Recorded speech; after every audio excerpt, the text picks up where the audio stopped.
제가 오랫동안 신앙생활 하면서 또 목사로서 또 목회자로서 이렇게 신앙생활 계속해서 하면 할수록 또 사역을 하면 할수록 제가 점점점 당연히 하나님을 더 알아가고 또 성경을 알아가고 그런 늘 과정 중에 있죠. 그런데 그런 과정 중에서 제가 참 시간이 흐를수록 깨닫는 게 뭐냐면 이 기독교라는 종교가 참 독특한 종교라는 겁니다. 굉장히 독특해요. 뭐 그 독특한 게 뭐 말씀드리면 여러 가지가 있죠. 그런데 그 이 기독교의 아주 다른 종교와 다른 독특한 점이 뭐냐면 이 기독교는요 신과의 그 절대자와의 그 만남을 중요하게 여긴다는 거예요. 만남, 그 관계를. 이게 왜 그러냐면 여러분 대부분의 종교는 그냥 저 멀찌감치 있는 그 신, 그 절대자에게 뭔가 내가 잘 보이고 또 잘해서 그래서 그 절대자가 가지고 있는 신의 능력을 얻어내서 살아가는 데 초점이 맞춰져 있어요. 잘 생각해 보세요. 그렇죠? 대부분 그렇죠. 근데 그 절대자의 신과 뭔가 더 가까워져야 되고 가까워져야만 할 것 같은 그리고 그렇게 해야 된다라고 하는 그래서 그 하나님과의 그 절대자의 어떤 깊은 관계, 친밀한 관계를 굉장히 중요시한다는 거죠. 그렇죠? 생각해 보면 그러시죠. 우리가 너무 뭐 당연하게 그렇게 생각했지만 이게 다른 종교의 아주 독특한 차별점이라는 것입니다. 그래서 제가 뭐 늘상 강조해서 말씀드리지만 여러분 신앙생활하는 게 사실 뭐 다른 게 아니에요. 결국 하나님과의 관계죠. 그 하나님과의 관계가 얼마나 깊고 얼마나 친밀한가. 이게 사실 모든 종교, 아니 모든 그 기독교의 신앙의 핵심이라고 할 수 있습니다. 그런데 여러분 그 좋은 관계, 즉 깊은 관계, 하나님과의 그 친밀함을 위해서는 여러 가지 필요한 것들이 있지만 가장 중요한 것 중에 하나가 뭐냐면 결국 그 대상, 즉 하나님에 대해서 우리가 올바른 알미 있어야 합니다. 그러니까 좋은 관계를 맺으려면 깊은 관계, 친밀한 관계를 맺으려면 내가 그 관계를 맺고자 하는 대상과 좋은 또 올바른 지식, 알미 있어야 된다라는 것이죠. 상대에 대한 올바른 지식이 없으면요, 우리는요 그 관계를 올바르게 가질 수가 없어요. 그래서 오늘 특별히 대림절을 맞아서 예수님의 오심과 또 그리스도의 다시 오심을 소망하는 이 대림절을 통해서 우리가 이 땅에 오신 예수님이 어떠한 분이신가, 또 어떠한 마음으로 이 땅에 오셨는가를 우리가 그래서 더 잘 알아야 합니다. 저는 그 예수님이 이 땅에 왜 오셨느냐, 또 무엇 때문에 오셨느냐, 또 어떠한 마음으로 오셨냐를 우리가 잘 알 수 있는 본문이 오늘 읽으신 본문, 즉 예수님이 세례를 받으신 사건, 이 이야기라고 생각합니다. 본문을 잠깐 설명드리면 여러분 예수님이 자신의 본격적인 사역의 시작을 알리는 장면으로 이 세례를 택하셨어요. 여러분 세례 받는 게 여러분 기독교인들에게도 굉장히 중요한 순간이죠. 그런데 여러분 예수님께도요 이 세례를 받는 장면이 이 순간이 굉장히 중요한 순간이셨습니다. 그런데 우리가 예수님의 세례를 대할 때마다 사실 의구심을 하나 가질 수밖에 없는 게 그게 뭐냐면 여러분 예수님이 뭐하러 세례를 받으셨느냐라는 것이죠. 왜냐하면 당시 요한이 베풀었던 세례는요 회개의 세례입니다. 즉 죄인인 인간이 그 죄를 씻기 위한 의식이었어요. 그게 세례였다라는 것이죠. 그럼 우리가 질문 안 할 수 없죠. 그럼 예수님이 죄인이냐? 그러니까 예수님이 뭔가 사역을 시작하기 전에 뭔가 나를 좀 정화하고 하시는 거냐? 그럼 우리가 믿는 바 예수님의 어떤 본질과 너무 다르잖아요. 여러분 이 성경에서 말하는 오늘 본문에서 말하는 예수님의 세례는요 단지 우리 인간이 보통 인간이 받는 죄를 씻는 그러한 세례의 의미가 아닙니다. 오늘 예수님께서 자신의 세례는요 하나님의 모든 의를 이루는 것이다라고 말씀하세요. 여기서 말하는 모든 의, 이 의는요 구약에서 예언된 하나님의 언약의 성취입니다. 그래서 그리스도를 통해서 완성될 그 하나님의 구원 사역이라고 할 수 있습니다. 즉 하나님께서는요 예수님께서는 자신에게 맡겨진 그 하나님의 구원 사역, 그 구약의 언약의 성취를 이루기 위해서 이 세례를 받으셨다라는 것입니다. 그래서 여러분 예수님의 세례는요 신학적으로 크게 두 가지 면에서 아주 중요한 의미를 갖습니다. 첫 번째로 여러분 예수님은요 그분의 구원 사역을 시작하실 때 그들이 구원할 인간들과 자신을 동일시함으로써 시작하셨다는 거예요. 세례의 그런 첫 번째 중요한 의미가 있습니다. 즉 죄악과 고통 그 한계 안에 갇혀 사는 이 땅의 인간과 똑같이 되셨다라는 거예요. 그것을 분명하게 드러내시기 위해서 세례를 받으셨다라는 것입니다. 히브리서 4장 15절을 보시면 우리의 대제사장은, 이게 예수님이죠, 우리의 연약함을 동정하지 못하시는 분이 아닙니다. 그는 모든 점에서 우리와 마찬가지로 시험을 받으셨지만 죄는 없으십니다. 그러니까 우리 인간의 죄를 짊어지시기 위해서 똑같은 인간이 되셨다라는 거예요. 근데 이제 그런 생각할 수 있잖아요. 그냥 뭐 하나님이 굳이 뭐 인간이 꼭 돼야 죄를 없애나? 그냥 위에서 하나님이 그냥 하나님으로 계시면서 그냥 야 죄야 사라져라 뿅뿅 하면 되잖아요. 그런 생각 안 하세요? 맨날 나만 이런 생각 하나 봐. 그렇죠? 뭐 이런 생각 안 하세요 해가지고 이렇게 뭔가 공감이 안 느껴져 항상. 그렇죠? 맨날 저만 쓸데없는 생각하고 사는 거죠. 네. 아니 그냥 하나님이 그냥 요술방망이처럼 우리 한 명씩 이렇게 뾰로롱 하면서 그냥 죄 없으시면 되잖아요. 근데 뭐 굳이 뭐 인간을 내려오셔가지고 하냐는 거죠.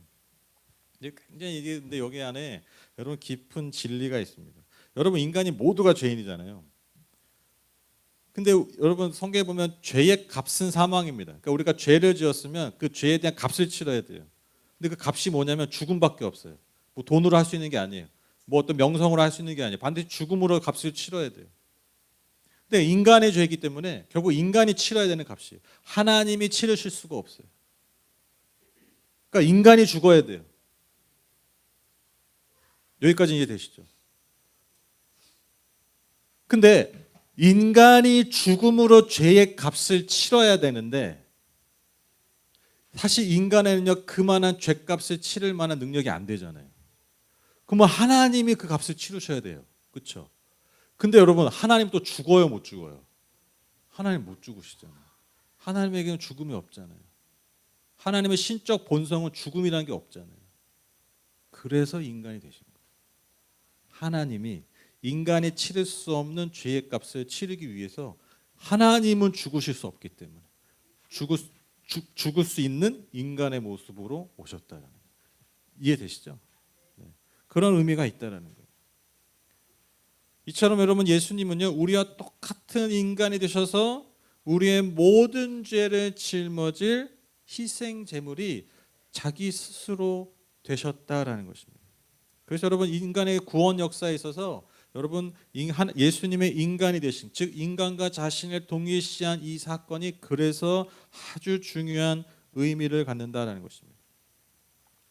또한 여러분 이 세례가 갖는 의미가 뭐냐면요 예수님이 단지 우리와 똑같은 인간이시다라는 것만 증명된 사건이 아니라 예수님이 왕으로서 메시아로서 하나님의 아들로서 확증된 사건입니다.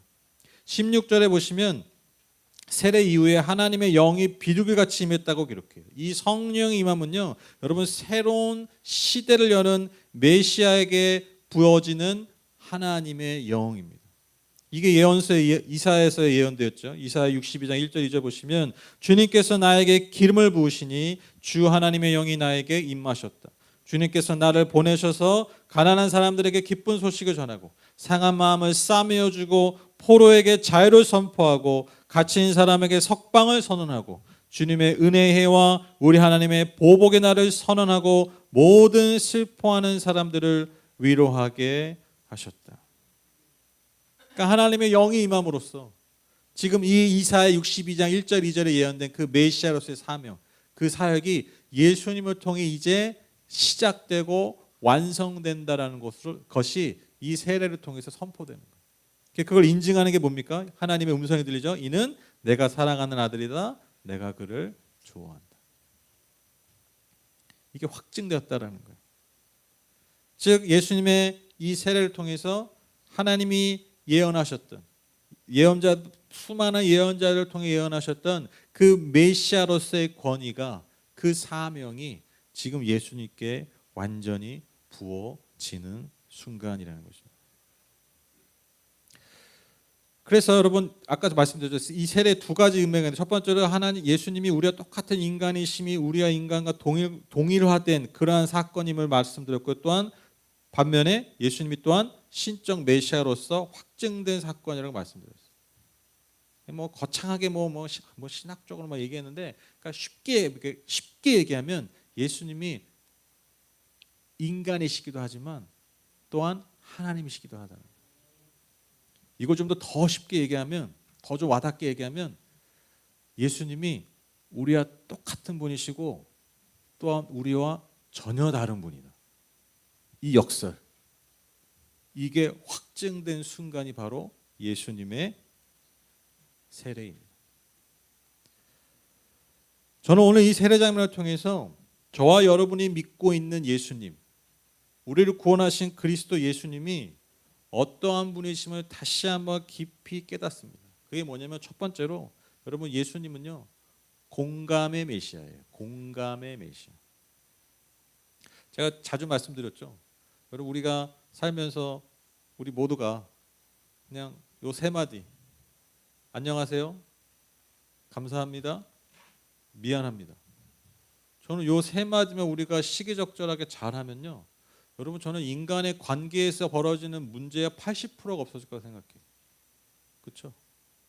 진짜 그냥 인사만 해도 그리고 그냥 뭐 좀 누가 뭔가 수고하거나 누가 뭔가 잘했을 때 감사합니다, 고맙다고 얘기만 해도 그때 꼭 말해야 합니까? 이렇게 하지 말고 제발. 그리고 내가 뭐 좀 실수하거나 잘못했을 때 자신의 부족함과 연약함을 그냥 인정하는 거잖아요. 자존심 세우지 말고 그렇게만 인정하면요 여러분 우리가 삶에서 겪는 문제 저는 진짜로 믿어요. 이거 과장이 아니라 80% 요즘은 90%로 좀 제가 좀 올렸거든요. 더 살면 할수록 더 느껴요. 그 가장 기본적인 표현들. 근데 여러분 그게 뭐냐면 그 상대방의 삶을 공감한다라는 거예요. 인정한다는 거거든요. 굳이 외면하고 굳이 부정하지 않는다라는 거예요. 안녕하세요가 뭡니까? 그 사람의 존재를 인정해 주는 거잖아요. 환영해 주는 거잖아요. 그냥 존재 자체로 인정해 주고 환영하는 거예요. 여러분 고맙습니다, 감사의 표현이 뭡니까? 그가 한 수고와 그가 한 노력들을 내가 인정해 주는 거예요. 공감해 주는 겁니다. 미안합니다. 왜 우리가 미안합니까? 그가 겪을 내 잘못과 나의 실수와 나의 약함 때문에 그가 겪을 아픔을 내가 공감해 주는 거잖아요. 표현해 주는 거예요. 관계의 기술이 여러분 어려운 게 아니에요.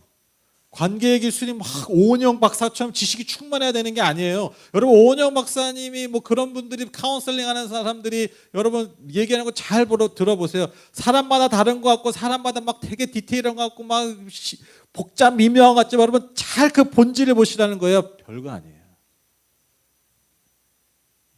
그냥 그 존재에 대해서 인정해주고 공감할 때 적절하게 그게 영혼의 아픔을 씻겨내고요 서로의 관계로 회복합니다. 그리고 사실 그것만 잘해도요 굳이 회복할 정도로 가지도 않아요.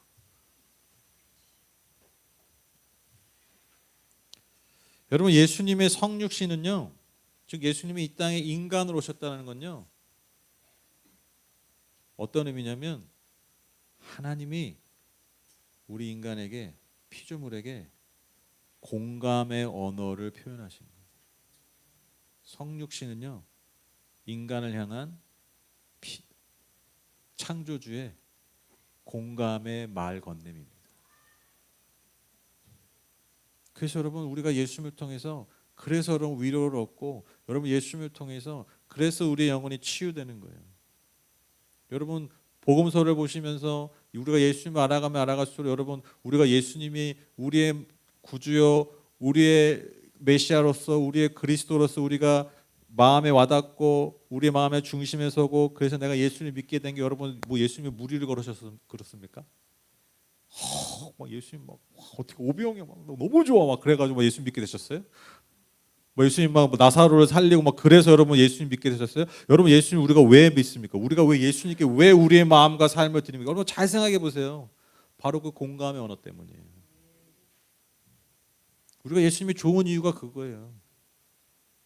창조주께서 하나님의 아들이 늘 연약한 자들에게, 늘 병든 자들에게, 늘 무언가가 필요한 자들에게, 그 공감의 언어가 필요한 자들에게 찾아오시고 그 말을 건네주시는. 저는 그 아주 대표적인 장면이 그거라 생각해요. 여러분 그 문둥병자죠. 요즘 문둥병 표현 쓰면 좀 뭐라 그러던데. 네, 한센병, 나병 이렇게 표현하는데. 그 병자 치유하실 때 그럼 예수 어떻게 치유하십니까? 굳이 그런 말씀이 기록돼요. 손을 내밀어 대시며 가라사대. 그렇게 얘기해요. 다른 병자들 그냥 보통 그냥 말로서 치유하시거든요. 뭐 이렇게 해라, 나음을 받아라. 근데 굳이 오히려 아무도 손대지 않는, 아무도 가까이 하지 않는 그 나병 환자에게만 굳이 성경 잘 보세요. 손을 대시며 가라사대. 여러분 나병 환자에게서 진짜 고통은요, 진짜 아픔은요, 여러분 문둥병 자체가 아니에요. 그걸 통해서 모든 사람, 심지어 자기 가족에게도 버림받은, 자기 가족도 나에게 가까이 오지 않는 그 평생의 아픔과 상처, 나병이 나은다는 한들 그 마음의 아픔과 상처가 여러분 치유되겠습니까? 근데 예수님이 손을 대시는 거예요.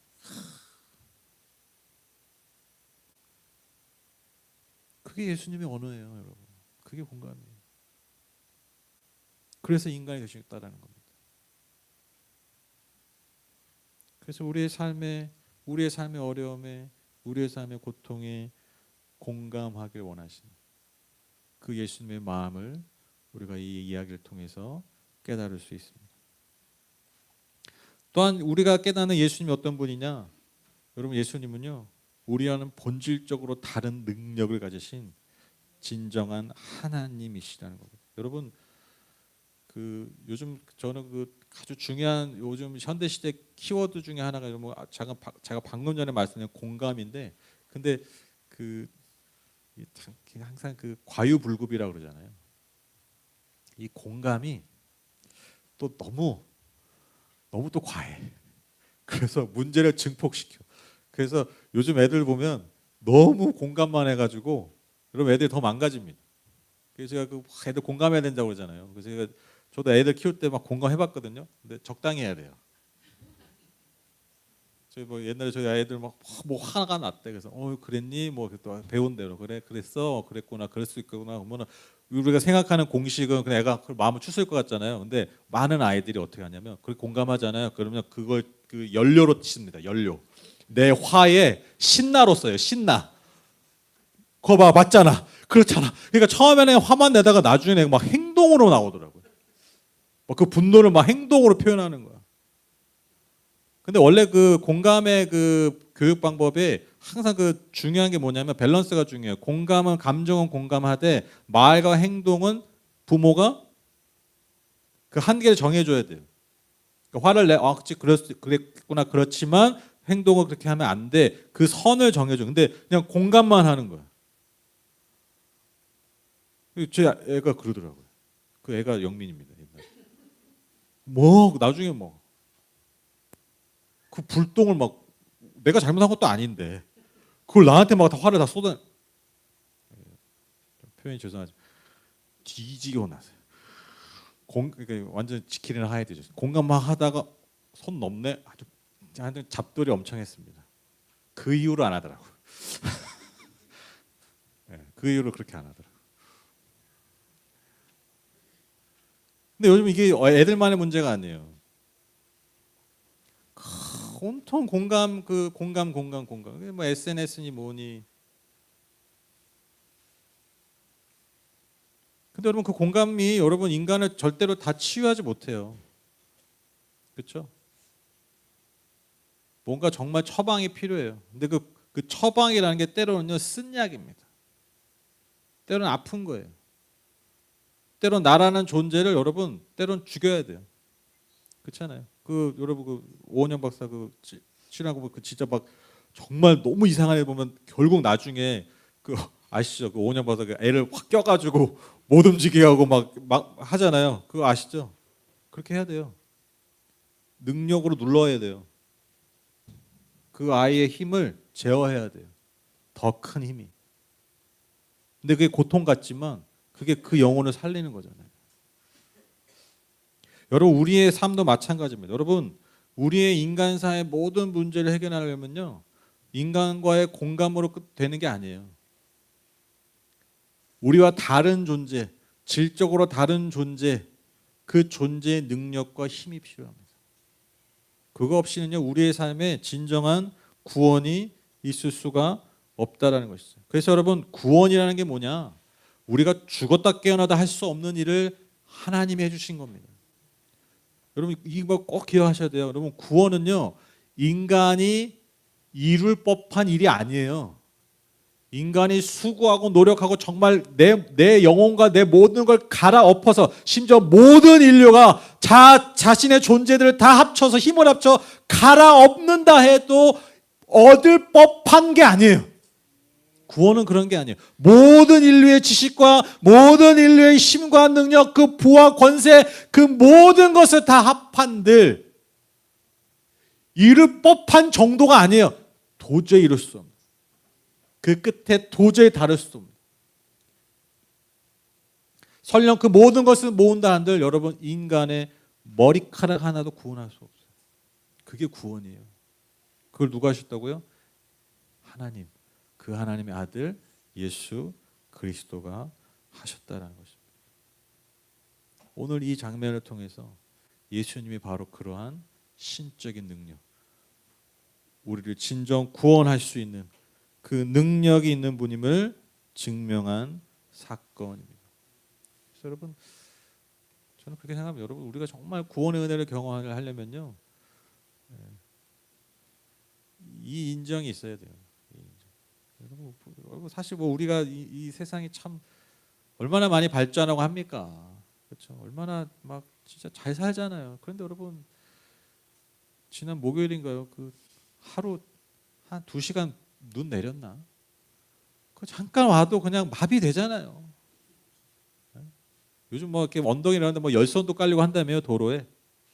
그 막 이렇게 근데 이 자연의 힘 앞에, 그냥 잠깐 부는 비바람 앞에, 눈보라 앞에 이렇게 여러분, 우리의 그 모든 기술과 모든 것들이 무기력한 그 순간들을 경험하지 않습니까? 그러니까 저는 그런 걸 볼 때마다 하나님 우리에게 베푸신 은혜, 그 구원의 크기가 뭘까? 그러니까 우리가 아무리 노력해도 얻을 수 없는 거잖아요. 그 크기를 깨달을 수 있어야 됩니다. 그것을 우리에게 주셨다라는 거예요. 근데 여러분, 이런 능력은요, 그저 하나님이 하늘 위에서 우리에게 마치 눈보라 내리듯이 내려주신 게 아니에요.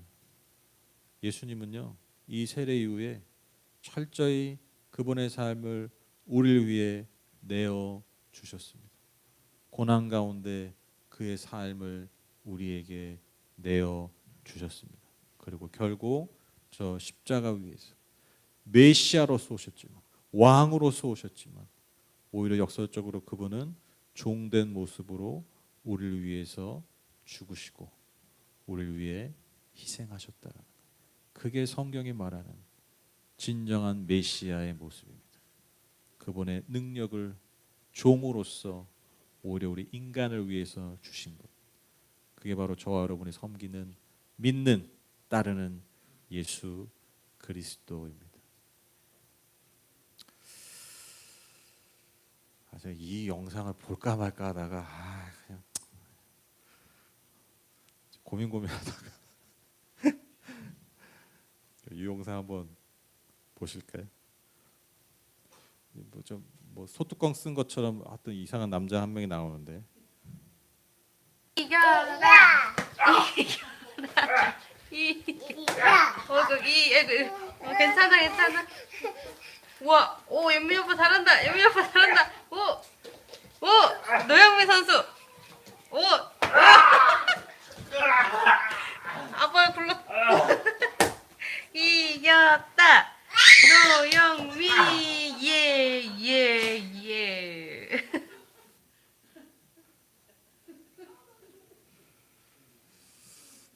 제가 이러고 놀았습니다. 저희 집에 이제 권투글러버가 있어가지고 이제 막 서화도 높게 막 놀았어요. 근데 항상 스토리가 똑같아요. 제가 막 달려듭니다. 해서 막 애들 막 힘들게 해요. 그러다가 이제 마지막 라운드에 저렇게 처절하게 KO를 당하고 그렇게 끝납니다. 가끔 그래도 영민이는 제가 가끔 이겼거든요. 근데 서한은 절대 이기면 안 돼요.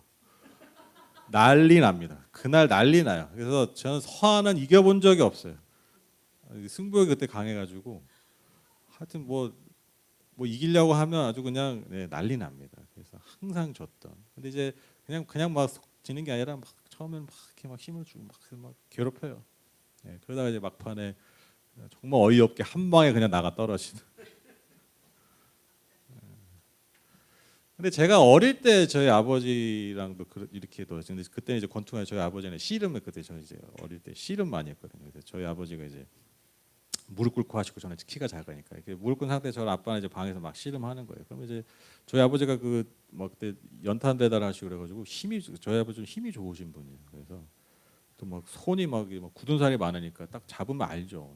이 사람이 얼마나 힘이 세고 알잖아요. 근데 막 이기려고 막 하는 거. 근데 제가 어릴 때도 보면 제가 항상 이겼어요.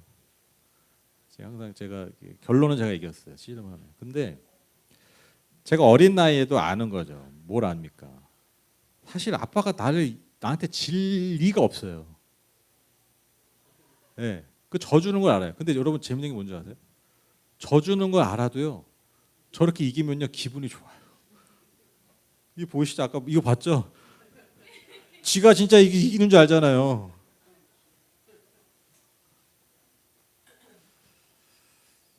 제가 왜 굳이 이런 이상한 영상을 보여드렸냐면 저는 꼭 십자가가 이거 같아요.